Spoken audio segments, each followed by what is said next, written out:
বাপকেও ছাড়ে না, সেই অবস্থা হয়েছে এদের। কোয়েল মল্লিককে এবং রঞ্জিত মল্লিককে আম পাবলিক কীভাবে চোর চোর বলে স্লোগান দিচ্ছে দেখে নাও।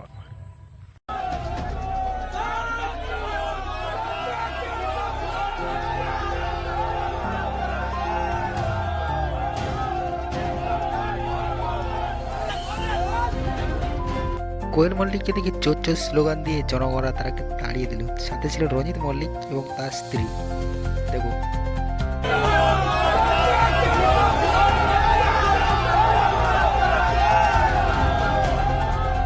চোর চোর স্লোগান শুনতে কোয়েল মল্লিক ক্ষিপ্ত হয়ে যায় এবং তার গাড়িতে গিয়ে চেপে যান এবং ওখান থেকে তিনি চলেও যান। হ্যাঁ ভিউয়ার্স, ইনি হলেন রাজ চক্রবর্তী, ওখানকার বিধায়ক টিএমসি। ইনিও দাঁড়িয়েছিল ওইখানে, দুর্ভাগ্যবশত কোনো ভোট হয়নি।